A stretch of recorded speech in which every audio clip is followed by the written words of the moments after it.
Welcome back guys to another one of my Gotham videos, the premiere of Season 4. So Gotham is back with a pretty exciting and pretty good premiere, and the wait is finally over.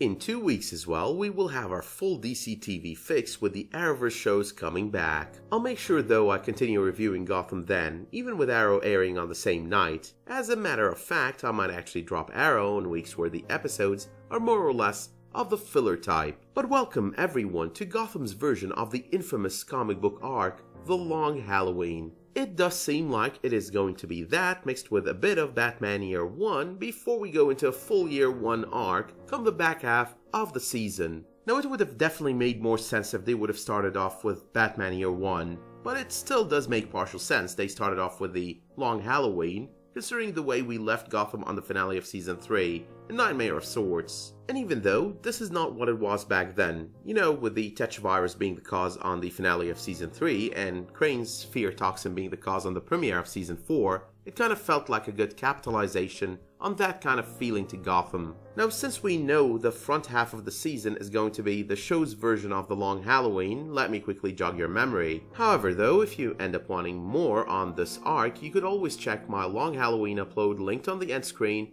to this video. So The Long Halloween was a comic book arc that ran for 13 issues starting in 1996 and ending in 1997 and written by none other than Jeff Loeb. And yes, that is the very same Jeff Loeb who currently holds the position of Exec VP of Marvel Television. The comic book Long Halloween revolved around the Falcone family and their rivalry with the Maroni family, coupled with the appearance of a killer who came to be known as the Holiday Killer. Now the Holiday Killer started striking on Halloween, targeting members of the Falcone family, and kept striking for an entire year, but only on holidays, hence the title of the arc. And just not to be confused, he's not the Calendar Man. That was actually a question that was posed on my detailed video on the arc. The Calendar Man does happen to be featured on that arc though, only in more of an inactive criminal, guest at Arkham Asylum kind of role. Now how much will the show deviate from the comic book arc? It's still unclear to me. But Ben McKenzie's use of the words, the show's version of The Long Halloween, during an interview at Comic-Con, makes me kinda think the deviation is gonna be huge. However though, there will be some sort of Falcone involvement on this arc, considering we'll be seeing Sophia Falcone this season, who did play a significant role on the comic book Long Halloween. But let's move on to the premiere of Season 4, which was titled Pax Penguina and was very Penguin-centric. Penguin has started his Iceberg Lounge, which is known in the comics to be Penguin's legitimate business front for his otherwise criminal operations. It is also known in the comics to have been sometimes a source of information on the criminal underworld for Batman. So technically speaking, that scene with Bruce asking Oswald questions, gathering information within the Iceberg Lounge, is very reminiscent of Batman in the comics. Now off camera, and while the show was on its break, Penguin has brought a whole lot of changes to Gotham. He now has Victor Zsasz in his employ, whom when we last met was in Carmine Falcone's employ. He's also taken Barbara and Tabitha's club for himself and transformed it into what we now know as the Iceberg Lounge. But he's also started issuing all these criminal licenses. I actually found it pretty funny that they read License of Misconduct. That actually kind of cracked me up a bit, like the man is not hiding anything there. As a matter of fact, he's looking to unionize crime and preaching to the citizens of Gotham how he's their savior and protector. Worth mentioning though that the way he made that whole speech close to the end of the episode very much reminded me of Danny DeVito as the Penguin on Batman Returns. But anyway, the episode also came to confirm that Penguin's biggest fear is still Edward Nygma. No matter how he tries to sound like a winner, like he's wore Nygma down and ended him, Nygma will still rule over him and scare the shit out of him. And it's only fair to expect Nygma will be back at some point down the road this season, and it will be interesting to watch what he does to Oswald in retaliation. Now when speaking of Penguin and his new criminal empire, that seems to be the entirety of Gotham pretty much, I have got to admit, I love the change they've made to Victor Zsasz.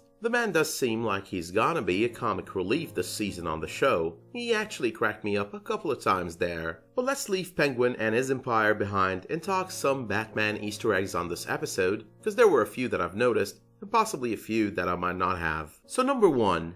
Once more, I'll mention this one in its rightful place with the other Easter eggs. The scene with Bruce in the Iceberg Lounge, investigating the criminal licenses, asking Penguin questions, trying to find out more about them and about those who hold them, was very Batman looking for information on the criminal underworld in the Iceberg Lounge in the comics. But moving on to number 2, Bruce, speaking of Ra's al Ghul, preparing for his return, which has already happened by the way, because he was right there in the opening scene of the premiere, hiding in plain sight and watching Bruce. That promises us the Bruce Wayne vs. Ra's al Ghul arc. Now this arc is not only big in the comics, but as lovers of the Christopher Nolan, Christian Bale Dark Knight trilogy, we probably remember it from Batman Begins. But moving on to number 3, Bruce seemed to be starting his comic book relationship with Jim Gordon, in a manner of speaking. I mean, he's still to start it as the vigilante of Gotham, meeting with Gordon on rooftops to support him with crime fighting all over the city, but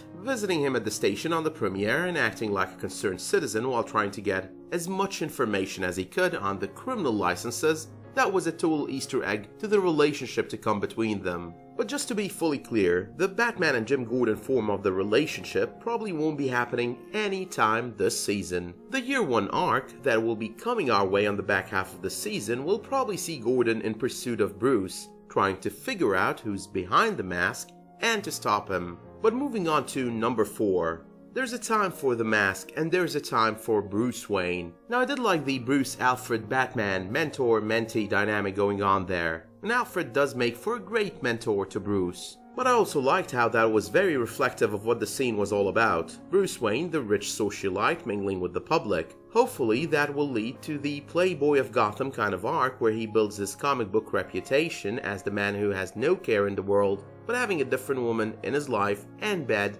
every new day. But moving on to number 5, the way Selina talks to Bruce on that rooftop felt very Michelle Pfeiffer in the 1992 Batman Returns. Both of them on the ledge on the roof as well felt very Batman and Catwoman, especially on the Long Halloween arc. They were together on so many roofs and ledges there as well, and it wasn't all that pleasant either. Now the way Selina acts, the dress, the whole 9 yards are all just very reminiscent of her comic book counterpart.